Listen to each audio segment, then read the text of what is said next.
बचपन से हम लोग एक स्लोगन सुनते हैं। क्या है वो slogan? Health is wealth, right? लेकिन मैं कहूंगा रॉन्ग। क्यों? क्योंकि हेल्थ इज वेल्थ सही नहीं है। Health is more than wealth. Time is money, आप कहोगे यस, मैं अगेन कहूंगा no. Time is more than money. गया हुआ वक्त फिर से वापस नहीं आता है। तो ये जो वक्त जो है वही एक जीवन है। हम पैदा होते हैं पहली सांस से और मृत्यु यानी आखिरी सांस है। पहली और आखिरी सांस के बीच का जो समय है उसको हम जीवन कहते हैं। और हम कहते हैं कि मुझे एक अच्छी जिंदगी जीनी है, अच्छा जीवन जीना है, यानी कि जो समय हमें मिला है वो अच्छे से बिताना है। यही है ना इसका मतलब? लेकिन क्या वाकई में हमें मिला हुआ समय को हम अच्छी तरह बिताते हैं या नहीं? एक इंसान जब यंग हो जाता है 22-25 साल की उम्र में, उसके माइंड में एक बहुत बड़ी कल्पना होती है। क्या है वो कल्पना? कि मुझे खूब पैसा कमाना है, अच्छी जिंदगी जीनी है। और उस पैसे कमाने को हम कहेंगे धनसुख भाई की दौड़। धनसुख भाई, जोश है जीवन जीने का ना, तो आएगा मनसुख भाई। खाओ पियो मजा करो घूमो फिरो, यानी मनसुख भाई। तो ये धनसुख भाई और मनसुख भाई की दौड़ में ये बेचारे तनसुख भाई यानी कि शरीर, ये एकदम चक्की की तरफ पिस जाता है। तो ये दौड़ में इंसान ऐसे फंसता है कि कब 22 साल की उम्र से 50 साल का हो गया उसे पता नहीं चलता है। और तब तक 2-3 बीमारी उसके शरीर में घुस चुकी होती है, जैसे कि cholesterol, high BP, diabetes, heart problem, या कुछ ना कुछ 1-2 बीमारी घुस जाती है। क्या 22 साल की उम्र में यही कल्पना की थी उस 68 साल के या 50 साल के आदमी ने? कभी नहीं। उसने कभी नहीं सोचा था कि उसके घुटने घिस जाएंगे। उसने कभी नहीं सोचा था कि उसको बाईपास करना पड़ेगा। तो हमने क्या सोचा था? ऐसा कुछ नहीं होगा, लेकिन ऐसा हुआ। क्यों हुआ?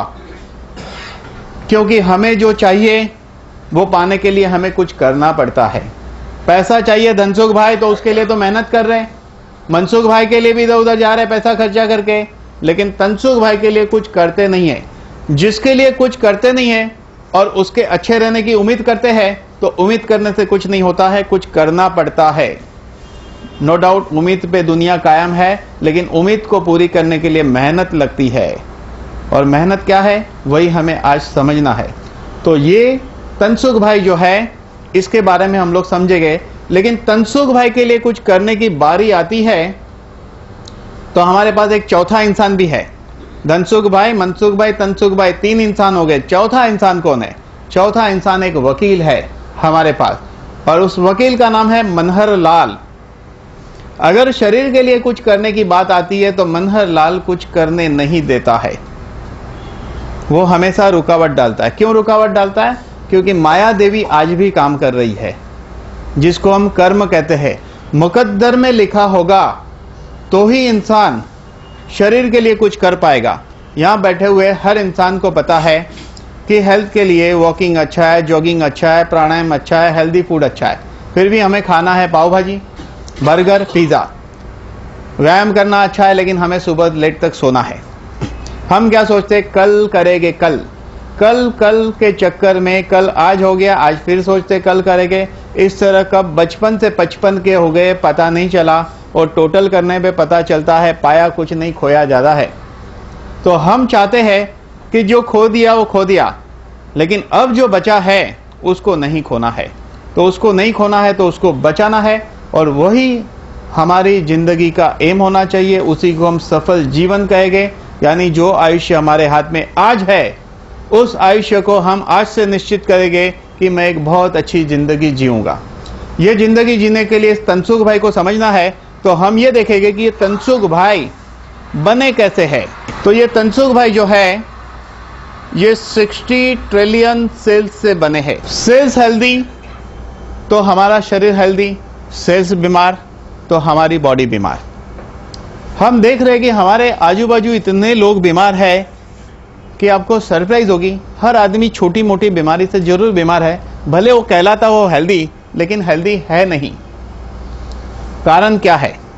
कारण यह है कि हमारे पास एनर्जी के 8 सोर्स है। हमें क्या चाहिए? एनर्जी चाहिए। एनर्जी इस दुनिया में सब कुछ है, जिसको शक्ति कहते हैं। तो हमारे बॉडी में एनर्जी लेवल मेंटेन होना चाहिए। ये एनर्जी लेवल मेंटेन होता है किस चीज से? फूड से, यानी कि खाने से। तो खाने से होता है। तो आज हम जो खाना खा रहे हैं वो सेफ नहीं है, कहीं ना कहीं केमिकल है, कुछ ना कुछ है। ऊपर से हम लोग ओवर ईटिंग करते हैं। हिंदी का शब्द खाना कितना बढ़िया है, खा ना, लेकिन होता क्या है? खा खा, जिसकी वजह से शरीर में प्रॉब्लम आता है। हिंदी के जितने भी शब्दों के पीछे ना लगता है उसमें आप लिमिट क्रॉस नहीं कर सकते। जैसे खाना, बैठना, कितनी देर बैठोगे? चलना, देखना, उठना, दौड़ना, कूदना। तो खाना पोल्यूटेड है। उसके बाद हम हवा की बात करें तो एयर पोल्यूशन, धुआं बहुत है। फिर पानी, पानी जो है हमें सही नहीं मिलता है। इसके अलावा एनर्जी का चौथा सोर्स है सूरज की रोशनी, यानी कि एफआईआर रेज। सुबह में और शाम को 1-1 घंटा ये रेज निकलते हैं। जिस वक्त वो निकलते हैं उस वक्त हम नहीं निकलते हैं, क्योंकि सुबह बिस्तर में और शाम को दफ्तर में होते हैं, इसलिए हम निकल नहीं पाते हैं। तो ये हो गया एनर्जी का चौथा सोर्स। 5वां सोर्स है जमीन में से एक ऊर्जा निकलती है, जमीन की ताकत, वो हमारे बॉडी में एंटर होती है।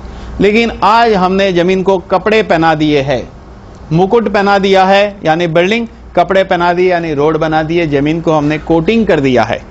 कोटिंग की वजह से अंदर से जो एनर्जी का सोर्स आता है वो हमारे बॉडी में एंटर नहीं हो पा रहा है। तो ये एनर्जी के 5 सोर्स में मैक्सिमम लोग फेल हो चुके हैं। अब क्या है? छठा है स्ट्रेस। स्ट्रेस क्या है? आप कहोगे हमें पता है, स्ट्रेस यानी टेंशन।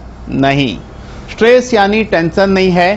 टेंशन के लिए कारण होता है कि 1 लाख, 2 लाख, 5 लाख अटका है तो टेंशन है, पैसा आ गया तो टेंशन खत्म। लेकिन स्ट्रेस के लिए कोई कारण नहीं होता है। बिना कारण का जो प्रॉब्लम है वो स्ट्रेस है। एक एग्जांपल हम देखते हैं कि आप एक 10 माले की बिल्डिंग में 7वें माले पे रहते हो। आपने लिफ्ट के लिए बटन दबाया, आपने देखा लिफ्ट ऊपर आ रही है, लेकिन फिर पता चला लिफ्ट ऊपर आ रही थी लेकिन अब बीच में से लिफ्ट नीचे जा रही है। आपके अंदर एक हलचल होती है, इंपेशेंस हो जाते हो। सादी भाषा में कहो तो आप दुखी हो जाते हो। फिर लिफ्ट मिल गई, आप नीचे गए, आपके पास गाड़ी नहीं, आप रिक्शा को हाथ बताते हो, उसने मना कर दिया, आपके अंदर एक हलचल होती है, आप इंपेशेंस हो जाते हो। फिर क्या होता है? रिक्शा मिल गई, सिग्नल पे रुक गई, लेट हो रहा है इसलिए हलचल। मीटर घूम रहा है, लेफ्ट साइड में लगा है इसलिए हलचल। फिर स्टेशन पहुंच गए और आपको जल्दी जाना है ट्रेन पकड़ने के लिए प्लेटफॉर्म पर। आपने रिक्शा वाले को पैसा दिया, वो जल्दी छुट्टा वापस नहीं दे रहा इसलिए हलचल। हमारे शरीर में टॉप टू बॉटम एक धारा चलती है।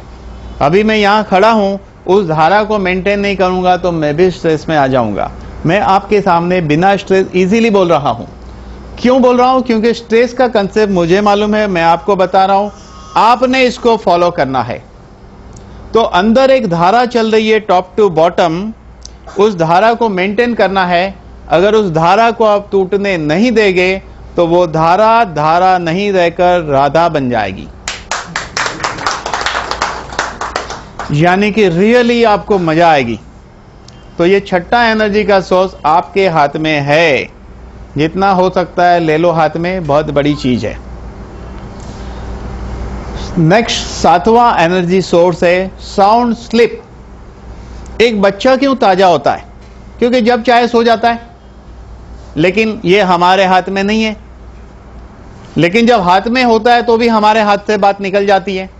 नींद का वक्त है, कंप्यूटर पे बैठे हैं, नींद का वक्त है, टीवी देख रहे हैं, नींद का वक्त है, दोस्तों से गप्पे मार रहे हैं, नींद का वक्त है, नाइट शो देखने जा रहे हैं, तो हम साउंड स्लिप नहीं लेते हैं।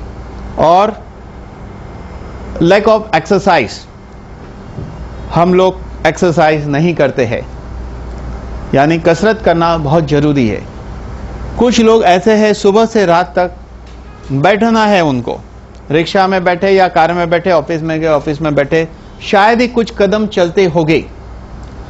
कसरत करने से सर्कुलेशन इंप्रूव होता है और हमारे सेल्स में पोषण तब पहुंचेगा जब सर्कुलेशन ठीक होगा। हमारे सेल्स को 4 चीज चाहिए, ऑक्सीजन, ग्लूकोज, इंसुलिन और पोषक तत्व। ये 4 चीज कहां से मिलती है?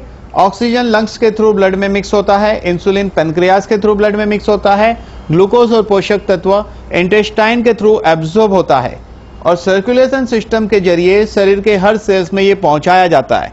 सेल्स उसको यूज करता है और कुछ वेस्ट प्रोडक्ट होता है, निकलता है। लेकिन पोषण मिलना चाहिए, सर्कुलेशन फास्ट होगा तो वेस्ट प्रोडक्ट भी फास्ट निकलता है और इस तरह हमारे सेल्स हेल्दी रहते हैं। लेकिन हम लोग शायद ही कसरत करते हैं, या बहुत लोग ऐसे हो गए जिसने शायद ही इतना ऊपर हाथ उठाया हो कभी पिछले 2-3 महीने में एक बार भी।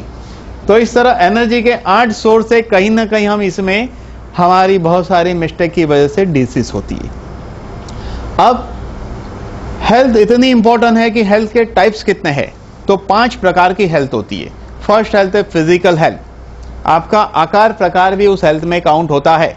अगर आपके हाइट के हिसाब से अगर आपका वेट नहीं है तो वो भी एक बीमारी है।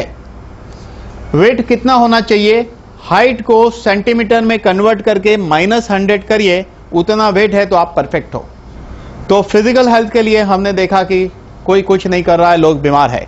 सेकेंड हेल्थ है mental health. Mental health very very important. हर बीमारी के लिए कहीं ना कहीं मन का एक हिस्सा जवाबदार है। इसलिए जो भी बीमारी होती है वो साइकोसोमेटिक होती है। साइकोसोमेटिक यानी मनोशरीर। हम सिर्फ शरीर नहीं है, हम मन भी है, शरीर भी है। इसलिए जो बीमारी होती है ऑल साइकोसोमेटिक डिसीज। एक एग्जांपल लेते हैं कि एक आदमी अगर 50 किलो सिर पे उठा के चल सकता है, लेकिन हम लोग क्या करें? उसके सिर पे 200 किलो रख देंगे तो क्या होगा? वो बैठ जाएगा। तो जिस इंसान को पैरालाइज होता है उसके सिर पे बोझा होता है। आप बोलोगे ये बात हमारी समझ में नहीं आई, ठीक है, एक एग्जांपल से समझाऊंगा।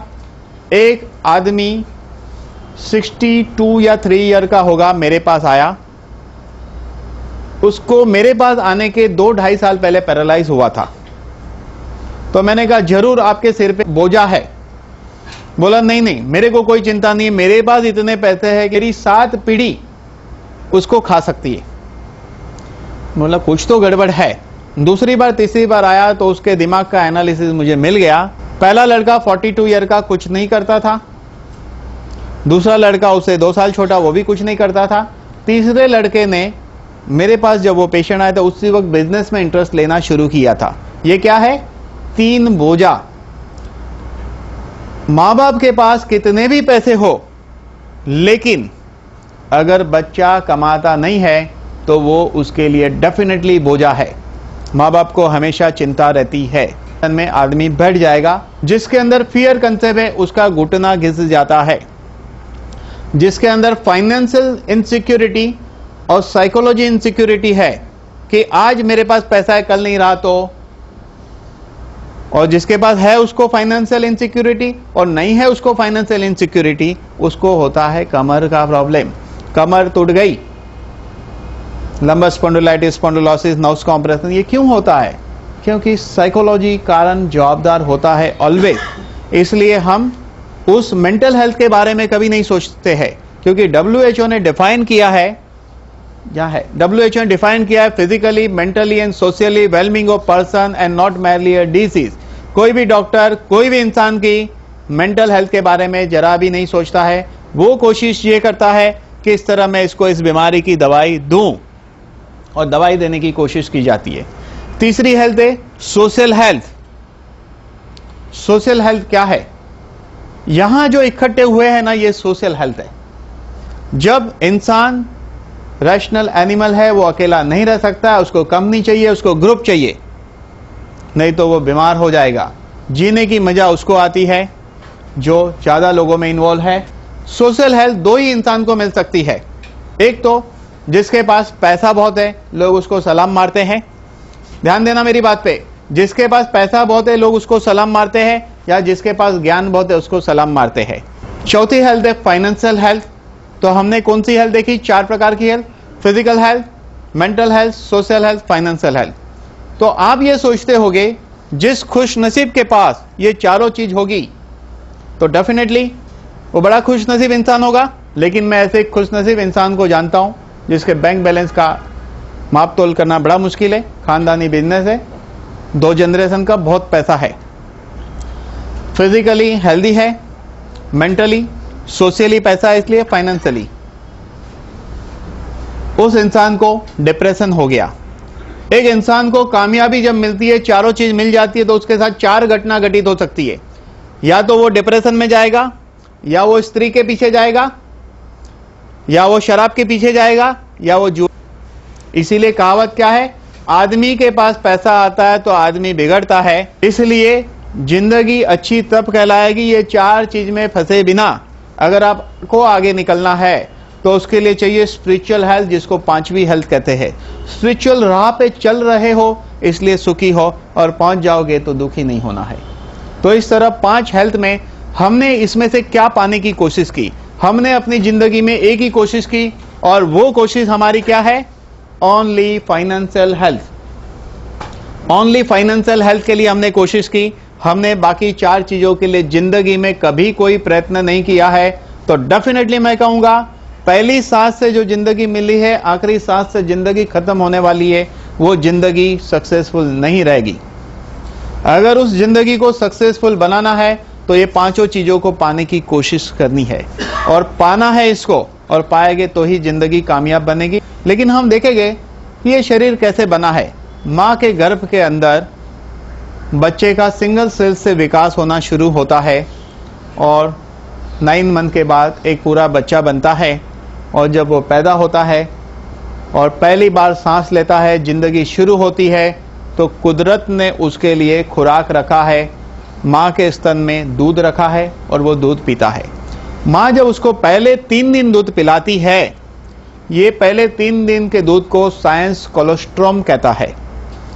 ये दूध के अंदर बहुत बड़ी ताकत है। क्या है ताकत? ये दूध ही आपकी जिंदगी बनाने वाला है।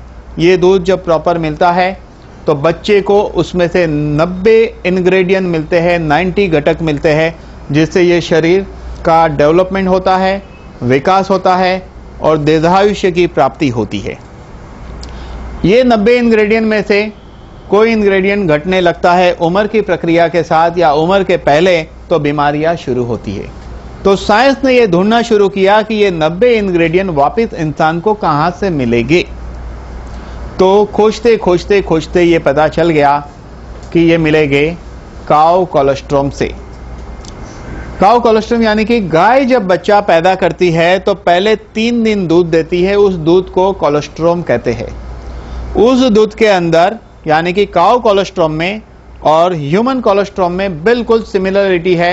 वही 90 के 90 घटक काउ कोलोस्ट्रम में है, और 4 गुना पावरफुल है। मजेदार बात है, 4 गुना पावरफुल है। ये हमारी प्राचीन परंपरा है, प्राचीन विद्या है। चरक और श्रुश्रुत में इसका वर्णन है, जिसको आयुर्वेद ने गो पीयूष कहा है, आयुर्वेद में है। खजुराहो की गुफा में एक ऐसा दृश्य है कि एक बच्चे को पैर में जख्म होता है और माँ अपने स्तन से उसके पैर पे दूध डाल रही है। ये खजुराहो की गुफा भी 2-2,500 साल पुरानी होगी, वहां पे भी ऐसा सीन है। तो हमारी ये प्राचीन परंपरा है। तो इसमें वही 90 इंग्रेडिएंट है। ये 90 इंग्रेडिएंट है, तो ये कैसे काम करेंगे? तो पहले हम देखेंगे कि हमारी बॉडी डिवाइड हुई है डिफरेंट सिस्टम में। क्या है सिस्टम? सेल से टिश्यू बनता है, टिश्यू से ऑर्गन बनता है, ऑर्गन से सिस्टम बनती है, और सिस्टम से एक शरीर का निर्माण होता है, जिसको हम कहते हैं शरीर। क्या है सिस्टम? तो बात करेंगे हम लोग स्केलेटल सिस्टम। उसके डॉक्टर को कहते हैं ऑर्थोपेडिक, यानी कि हड्डी का डॉक्टर। अब ऑर्थोपेडिक में अगर हम बात करें तो शायद कोई बीमारी दवाई से नहीं ठीक होती है। हम बात करते हैं हिल में होता है, इस पर इलाज नहीं है, थोड़ा ऊपर जाएंगे, घुटने में आर्थराइटिस नो क्योर, हिप बोल में एविस्कुलर नेक्रोसिस नो क्योर, थोड़ा ऊपर जाएंगे lumbar spondylitis, spondylosis, nerves compression no cure, same बीमारी गर्दन में होती है नो क्योर, फ्रोजन शोल्डर, तिजोरी तक हाथ नहीं जाता है no cure, tennis elbow, carpal tunnel operation करना पड़ता है, rheumatoid arthritis, spondylosis, ankylosis, osteoporosis, ये कॉमनली दिखने वाली बीमारी। ये कोई भी बीमारी के लिए रियल में दवाई नहीं है, और सबसे ज्यादा बीमारी हड्डियों की है। अब कोलोस्ट्रम के अंदर ऐसा क्या है कि हड्डियों की बीमारी को ठीक कर देता है? आपने देखा होगा एक 90 साल का इंसान भी ठीक रहता है, लेकिन ऐसा इंसान कम मिलेगा। कोई 70 साल में भी फिट है, कम मिलेंगे, क्योंकि माँ के दूध में से जो 90 इंग्रेडिएंट मिले थे उसके खत्म नहीं हुए। लेकिन जनरली देखा गया 1 से 35 साल को ग्रोइंग स्टेज कहते हैं, डेवलपमेंट 35 के बाद रिवर्स शुरू होता है। तो जब इसके अंदर है कार्टिलेज ग्रोथ फैक्टर एक तत्व है, अगर ये कार्टिलेज ग्रोथ फैक्टर खत्म हो गया तो धीरे धीरे धीरे क्या होगा कि जो जॉइंट वीक होगा वहां की गादी खत्म होनी शुरू होगी। कार्टिलेज ग्रोथ फैक्टर क्या करता है, नया कार्टिलेज बनाता है। हमारे बॉडी में क्या सिस्टम है कि हमारे सेल्स नए बनते रहते हैं, आप वही नहीं हो जो पैदा हुए, सिवाय के कुछ सेल्स न्यूरॉन्स वगैरह को छोड़कर ये नए बनते रहते हैं। उसमें से कार्टिलेज भी वैसे है कि उसको मेंटेन रखना है, वो वापस से रीजनरेट नहीं होते गए। तो आज तक साइंस कहता था कि 4 प्रकार के सेल्स रीजनरेट नहीं होते हैं। कौन से है? Supporting tissue of all joint जिसको कार्टिलेज कहते हैं, लंग्स सेल्स, पैनक्रियास के बीटा सेल्स और नर्वस सिस्टम के सेल्स जिसको न्यूरॉन्स कहते हैं। लेकिन आज तक की ये साइंस की खोज अब समाप्त हो चुकी है। अब साइंस ने नई खोज की कि ये 4 प्रकार के सेल्स वापस बन सकते हैं, और किस चीज से बनेंगे? कोलोस्ट्रॉम से, और या तो स्टेम सेल से। अभी स्टेम सेल की बात करें तो स्टेम सेल क्या है? बच्चा जब पैदा होता है तो यूम्बिलिकल कॉर्ड काटी जाती है, उस वक्त जो ब्लड है उसको कलेक्ट करके रखना है, और 51,000 लगता है 21 ईयर के लिए। अब क्या आप लोगों के लिए वो पॉसिबिलिटी है? नहीं। तो सेकंड पॉसिबिलिटी लैंसेट और पबमेड में कही गई है, वो है कोलोस्ट्रॉम। लैंसेट एंड पबमेड मेडिकल की अथॉरिटी होती है। अगर आप कोई एमडी डॉक्टर को कहोगे कि लैंसेट एंड पबमेड में इसका ऐसा रेफरेंस है, तो कहेगा ये दवाई मेरे को दे दो और मेरे पेशेंट को दे दो, मैं इसको लेना चाहूंगा, इतना इंपॉर्टेंट इसका रेफरेंस है। इसके अंदर जो कार्टिलेज ग्रोथ फैक्टर है वो कार्टिलेज को बनाता है, हेल्दी रखता है और रीजनरेट करता है। इसलिए इसमें cartilage growth factor very very important joint के लिए। इसके अंदर नर्व्स ग्रोथ फैक्टर है जिससे न्यूरॉन्स रीजनरेट होते हैं और न्यूरॉन्स हेल्दी बनते हैं। हमारी नर्वस सिस्टम 3 पार्ट में डिवाइड होती है, CNS, PNS, ANS, central nervous system, peripheral nervous system and autonomous nervous system. Nervous system का सारा खेल है इस बॉडी के अंदर, जिसको हम कहेंगे network. Nervous system related disease के डॉक्टर को न्यूरोलॉजिस्ट, न्यूरोफिजिशियन या न्यूरोसर्जन कहते हैं। लेकिन शायद आपको एक बात कहूंगा तो बड़ा आश्चर्य होगा कि न्यूरोलॉजिकल कंडीशन की बीमारी का इलाज नहीं है। Motor neuron no cure, motor neuron, Parkinson, multiple sclerosis, cerebellum atrophy, Alzheimer disease, paralysis, ऐसी बहुत बीमारी है जिसका इलाज नहीं है। क्यों नहीं है? क्योंकि ये बीमारी न्यूरॉन्स में खराबी आने से होती है। आज तक का साइंस का रिकॉर्ड ये है कि इसको फिर से रीजनरेट करने के लिए या हेल्दी बनाने के लिए कोई दवाई नहीं थी। लेकिन अब कोलोस्ट्रॉम आ गया है। कोलोस्ट्रॉम के अंदर नर्व्स ग्रोथ फैक्टर है जिसके थ्रू ये काम हो सकता है और होता है, इसलिए ये अतिशय उपयोगी है। हम लोग कहेंगे कि ये समय में एक बहुत बड़ी क्रांति हुई है और वो क्रांति है कोलोस्ट्रॉम, क्योंकि कोलोस्ट्रॉम एक ऐसा तत्व है जो गाय के दूध से मिलता है। कौन सा दूध? गाय जब बच्चा पैदा करती है तो पहले 3 दिन के दूध में। यहाँ जो इम्यूरिच कैप्सूल अवेलेबल है वो पहले 16 घंटे के दूध से बनी हुई है, 16 घंटे के दूध से। अब हम लोग क्या देखेंगे, इसमें जो 90 इंग्रेडिएंट है जिसमें से 2 की हमने बात की, ये 90 इंग्रेडिएंट ना कोई फ्रूट में है, ना कोई जड़ी बूटी में है, ना कोई खाने वाली चीज में है और ना ही कोई एलोपैथी की दवाई में है। ये इस पृथ्वी पे ओनली एंड ओनली काउ कोलोस्ट्रॉम में है। इसका दूसरा कोई ऑप्शन इस पृथ्वी पर अवेलेबल नहीं है। इसके अंदर इंसुलिन लाइक ग्रोथ फैक्टर है। इंसुलिन लाइक ग्रोथ फैक्टर क्या करता है? तो कोलोस्ट्रॉम का मॉलिक्यूलर स्ट्रक्चर और इंसुलिन का मॉलिक्यूलर स्ट्रक्चर बिल्कुल आइडेंटिकल है, इसलिए ये बॉडी में जाकर इंसुलिन जैसा काम करता है। और इसके अंदर एपिडर्मल ग्रोथ फैक्टर और दूसरे ग्रोथ फैक्टर होने के कारण ये पैनक्रियास के सेल्स को रिपेयर करता है। अब हम लोग बात करें पैनक्रियास की। पैनक्रियास के बीटा सेल की 3 कंडीशन होती है डायबिटीज में। एक कंडीशन ये है कि कुछ सेल्स डेड हो गए, कुछ सेल्स अनहेल्दी हो गए और कुछ सेल्स हेल्दी है। होता क्या है? इंसुलिन कम पड़ता है, तो क्या करना पड़ता है? गोली खानी पड़ती है या इंसुलिन लेना पड़ता है। ये क्या करेगा? अनहेल्दी सेल्स को तुरंत हेल्दी बना देगा, हेल्दी सेल्स को और हेल्दी बनाएगा, तो नेचुरली इंसुलिन प्रोडक्शन बढ़ जाएगा और लॉन्ग रन में आगे चल के नए सेल्स रीजनरेट हो गए। ये रीजनरेट हो गए ये मैं नहीं कह रहा हूं, दुनिया के साइंटिस्टों ने करोड़ों रुपया लगाकर, करोड़ों डॉलर लगाकर रिसर्च किया है। उस रिसर्च का रेफरेंस लैंसेट एंड पबमेड में है, इसलिए मैं कह रहा हूं, यानी कि ये लैब में प्रूव हुआ है। तो यहां पर धन्वंतरी के जरिए जो प्रोडक्ट इम्यूरिच मिल रहा है, यहां डॉक्टर रमेश पाटिल ने अपने खुद के हॉस्पिटल में, इसके अलावा और 12-13 हॉस्पिटल में इस प्रोडक्ट की डिफरेंट डिसीज पे R&D की हुई है, यानी कि क्लिनिकल रिपोर्ट को मान्यता दी जाती है। क्लिनिकल रिपोर्ट से ही प्रूव होता है कि प्रोडक्ट काम करता है। बातें करने से नहीं, 4 आदमी बोलेगा उससे नहीं होता है। अभी हम लोग बात करेंगे वायरस की। इसी तरह जैसे जैसे एंटीबायोटिक खोजी गई, वैसे वैसे नए हाइब्रिड वायरस आते गए, और आज हम उस मुकाम पे है जहां H1N1 नहीं, H1N5 आ गया है। H1N5 12 घंटे का टाइम देता है इंसान को। H1N1 तो 15 दिन या महीने का समय देता है, बचना है तो टाइम है। यहां तो बचना है तो नो टाइम, यहां तो सीधी जाने की बात है। तो आप सरप्राइज मत करिए, ऐसा होते रहेगा, होने वाला है। WHO ने बताया कि हर तीसरे इंसान को स्वाइन फ्लू हो सकता है। ठंडी के मौसम में स्वाइन फ्लू बढ़ता है। आपने शुरुआत में एक न्यूज देखा, 8 चैनल ने इसको नोट किया है कि स्वाइन फ्लू के खिलाफ ब्रह्मास्त्र मिल गया है। तो इसका मतलब कि हमारे बॉडी का एनवायरनमेंट हमने अल्कलाइन मेंटेन करना चाहिए। तो आपको कैसे पता चलेगा? तो हम लोग क्या करते हैं, हम जो भी फूड खाते हैं वो सारा एसिडिक होता है। एक बार मान लो, तो एसिडिक फूड खाने की वजह से हमारे शरीर में एसिड लेवल बढ़ता है। कुदरत ने एक ऐसी अद्भुत रचना की है, शायद ये रचना न की होती तो इंसान का क्या होता। क्या अद्भुत रचना है कि ब्लड अपना pH 7.4 मेंटेन करता है। वो मेंटेन करने के लिए सेल्स के पास अल्कलाइन लेता है। एक लिमिट के बाद सेल्स बोलता है अब मैं अल्कलाइन नहीं दूंगा। उस समय बॉडी में एक अद्भुत घटना घटित होती है, वो घटना है फैट सेल। फैट सेल बनते हैं और वो एसिड को स्टोर करते हैं।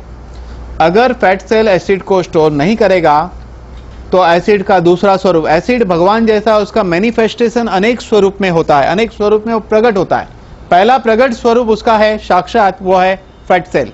अगर पेट निकल रहा है, चर्बी है, तो वो एसिड है। आप देखो जिम्नेशियम में लोग जा रहे हैं, 2-2 घंटा व्यायाम करते हैं, एक कैलोरी कैटलॉग दिया है, 1200 कैलोरी से ज्यादा खाने का नहीं, स्ट्रिक्टली फॉलो कर रहे, वजन नहीं घटता।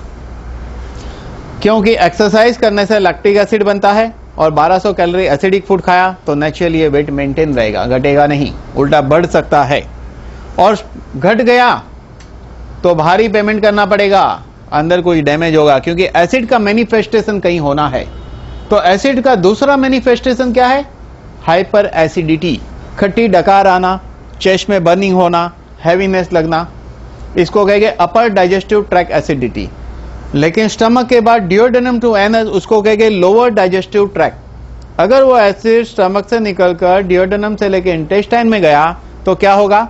कॉन्स्टिपेशन क्या है? एसिडिटी है। पाइल्स क्या है? एसिडिटी है। अल्सर होता है, वो भी एसिडिटी है। और वेरिकोज वेन भी एसिडिटी है, लो बीपी भी एसिडिटी है। अगर ये एसिड स्किन पे अटैक करेगा, स्किन खराब होती है, स्काल्प पे अटैक करेगा तो बाल जाने लगते हैं। तो एसिड का मैनिफेस्टेशन अनेक स्वरूप में होता है और हमारा सारा फूड एसिडिक होता है। तो हमें क्या चाहिए? Alkaline food. All natural food alkaline होता है। फीवर आता है ना, फीवर, तो चेक करने गए, टाइफाइड नहीं है, फ्लू नहीं है, मलेरिया नहीं है, डेंगू नहीं है, ये नहीं है, वो नहीं है, तो है क्या? वायरल। तो दवा क्या देने का?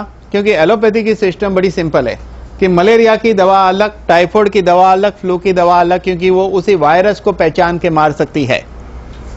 मुसीबत है ना। तो 35 से 40 प्रकार के फीवर है, तो दवाई क्या देने का? तो बॉडी की सिस्टम के लिए ऐसा कुछ नहीं है। बॉडी की सिस्टम अगर आपकी ठीक है तो वो कोई भी वायरस को पहचान के उसको किल कर सकती है। तो उसको पहचान दिलाता कौन है? तो हमारे बॉडी में जब वायरस अटैक करता है तो हमारे व्हाइट सेल उसको किल करते हैं, लेकिन जब दुश्मन पावरफुल है तो वो उसको किल नहीं कर सकता है। उस वक्त हमारे बॉडी में टी हेल्पर सेल्स होते हैं, वो डिटेक्टिव जैसा काम करते हैं। वो पहचान लेते हैं कि दुश्मन पावरफुल है, लेकिन वो हेडक्वार्टर को रिपोर्टिंग नहीं कर सकता है। कब? जब उसके पास एक तत्व है, ट्रांसफर फैक्टर नाम का तत्व होना चाहिए। ट्रांसफर फैक्टर नाम का तत्व नहीं रहेगा बॉडी में। वो कहां से मिला है? मां के दूध से मिला है। वो अगर खत्म हो चुका है तो बार बार एंटीबायोटिक खानी पड़ेगी। खत्म यानी वीक हो चुका है ऐसे कहेंगे, टोटली खत्म नहीं। उसका जो फोर्स है, जो 100% था, हम कहेंगे भी 30% बचा है या 50% फोर्स है, उसका पावर कम हो चुका है, तो एंटीबायोटिक हैवी लगेगी। ये ट्रांसफर फैक्टर के जरिए टी हेल्पर सेल्स हेडक्वार्टर को रिपोर्टिंग करते हैं कि दुश्मन बहुत पावरफुल है, कमांडो भेजो। तो वो क्या करता है, थाइमस ग्लैंड को ऑर्डर देता है टी किलर सेल्स प्रोड्यूस करने। ये killer cells bullet proof, fire proof, तरह तरह के प्रूफ होते, कमांडो होते, सादी भाषा में मरते नहीं है, मारते हैं।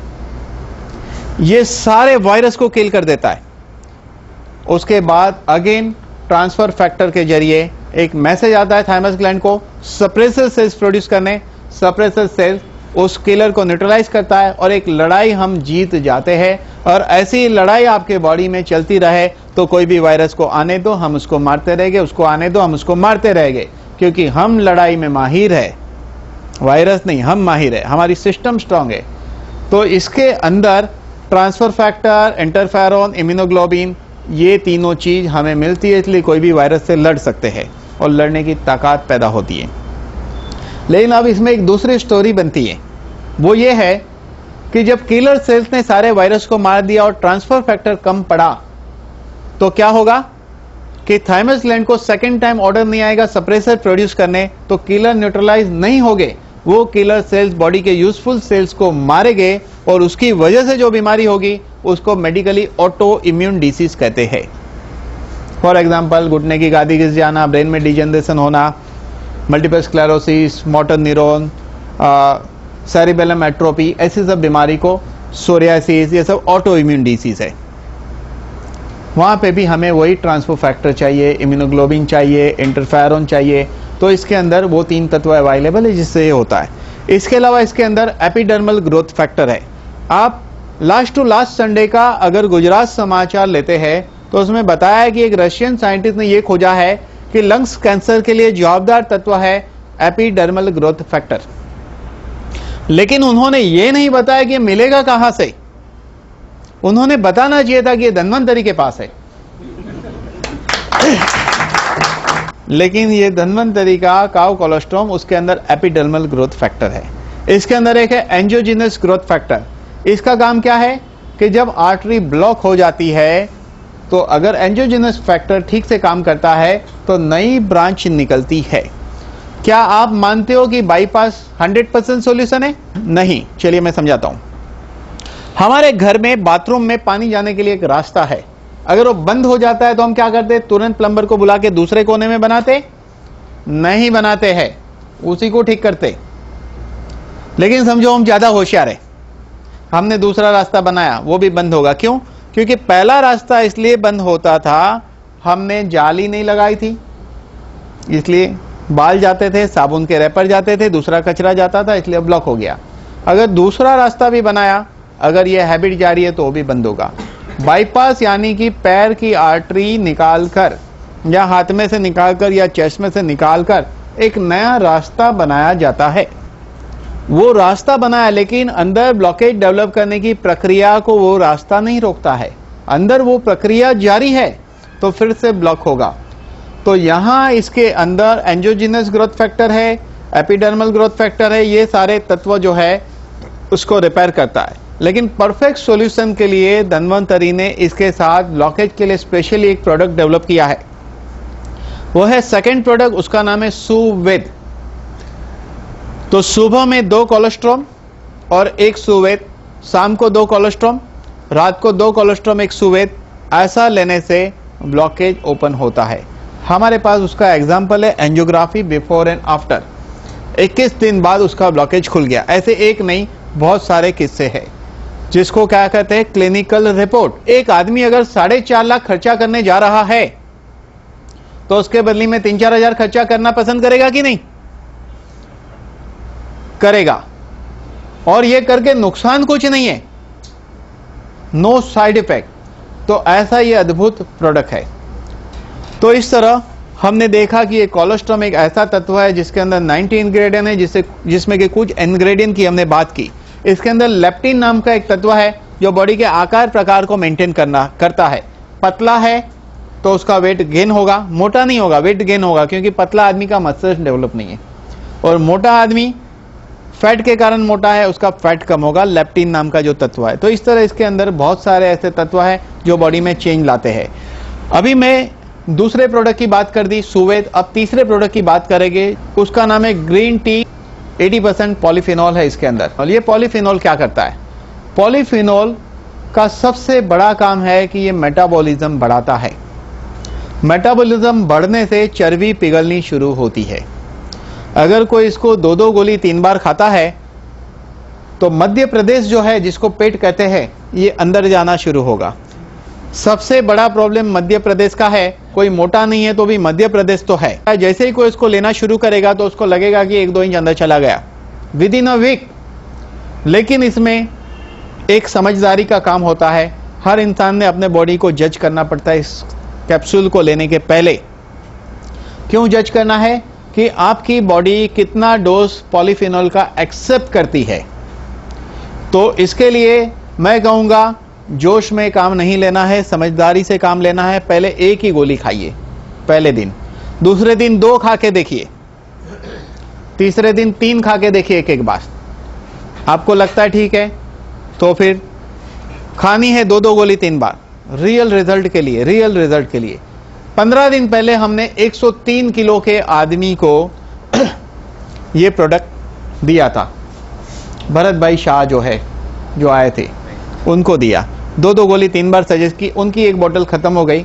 मैं जब सुबह यहाँ पहुंचा तब उनका कॉल था दूसरी बोतल के लिए। तो ये पेट कम कर देता है, फैट डिसॉल्व करता है। एक आदमी मोटा क्यों होता है? एक आदमी मोटा हो जाता है तो क्या हो जाता है? स्टमक हिप एंड थाई बढ़ जाता है, वही तो मोटापा है। अगर स्टमक हिप एंड थाई घटता है तो आदमी पतला दिखता है कि नहीं? तो ये घटना चाहिए। अब घटेगा कब? पहली बात, मेटाबॉलिज्म बढ़ना चाहिए जो ये पॉलीफिनॉल से बढ़ता है। दूसरा काम, लिवर फंक्शन सेट होना चाहिए। शुगर लेवल जब फ्लक्चुएट होती है तो इंसान को खाने की डिजायर पैदा होती है, बार बार भूख लगती है, ओवर ईटिंग करता है। तीसरी चीज क्या है? सिग्नल। दूसरा है लिवर फंक्शन, तीसरा है सिग्नल। हमारे बॉडी में एक सिग्नल सिस्टम है। वो सिग्नल क्या करता है? कभी ब्रेक लगानी। एक छोटे बच्चे को अच्छे से अच्छा खाना दो, एक लिमिट के बाद वो छोड़ देगा, खाएगा नहीं। लेकिन इंसान क्या करता है? बड़ा हो जाता है, खाते रहता है, ओवर ईटिंग। एनिमल को भी अच्छे से अच्छा खाना दो, एक लिमिट के बाद छोड़ देगा। हमारे अंदर ब्रेक फेल हो चुकी है। कहां ब्रेक मारना यही नहीं पता चलता है। खाए जा रहे। शादी में गए 5 गुलाब जामुन खा लिए। क्यों ऐसा भाई? घर पे तो लाते ही है 10 मिलजुल के, 1-1 2-2 खाने का। मुफ्त में मिलते हैं, बात नहीं है। ये एक कारण है माया देवी। हम सारे वो काम करते हैं जिससे बॉडी को नुकसान हो, जिसको कहेंगे माया देवी। कर्म वही कराता है, इसमें लालच कोई बात नहीं है। सारा खेल कर्म का है। कर्म वही काम कराएगा आपसे जो आपके अच्छा नहीं है। इसलिए अच्छा करना बड़ा कठिन है, बुरा करना बड़ा सिंपल है। अच्छे बनने के लिए मेहनत है, बुरे बनने के लिए कोई मेहनत है क्या? कुछ नहीं। मेटाबॉलिज्म बढ़ाता है, सिग्नल सिस्टम सेट करता है, लिवर फंक्शन सेट करता है। इसके अलावा ये एंटी कैंसरस, एंटीऑक्सीडेंट है और बहुत ही पावरफुल है। एक दूसरा प्रोडक्ट लॉन्च हो रहा है, उसका नाम है एसटी। उसको चाय की तरह बना के पीना है। पीने का तरीका है कि एकदम उबलता हुआ पानी लो, उसमें डिप करो उसको, और उसके बाद छान के उसको पीना है। सुबह में और शाम को 1-1 कप। लिप्स से एनस तक डाइजेस्टिव सिस्टम की सारी बीमारी उससे क्लियर होती है। सारा खेल तो इसी का है। नेक्स्ट जो प्रोडक्ट है वो है गोट मिल्क सोप, यानी बकरी के दूध का साबुन, जो स्किन के लिए सबसे अच्छा होता है। इंडिया में आज तक किसी कंपनी ने इसको इंट्रोड्यूस नहीं किया है। बकरी को कभी ट्यूबरक्लोसिस नहीं होता है। और इसके बाद एक नेक्स्ट प्रोडक्ट लॉन्च हो रहा है नेक्स्ट मंथ में, वो है वे प्रोटीन। ये वे प्रोटीन लेने से बॉडी में ये डाइजेस्ट होने का एक तत्व उत्पन्न होता है, उसका नाम है ग्लूटाथियोन। ग्लूटाथियोन में वो ताकत होती है जो एंटी कैंसरस है, एंटी कोलेस्ट्रॉल है। वो कोलेस्ट्रॉल को भी ठीक करता है, उसको उस फॉर्म में कन्वर्ट करता है, वो चिपकने नहीं देगा। ऐसी बहुत सारी उसमें बात है। तो हमने इस तरह देखा कि धन्वंतरी के जरिए हमें ऐसे अद्भुत प्रोडक्ट मिल रहे हैं, जिस प्रोडक्ट के बारे में हम लोग और डिटेल में बारी बारी बात करते जाएंगे। आज हमने पहले प्रोडक्ट के बारे में डिटेल देखा, बाकी प्रोडक्ट के बारे में थोड़ी थोड़ी बातें की है। पहले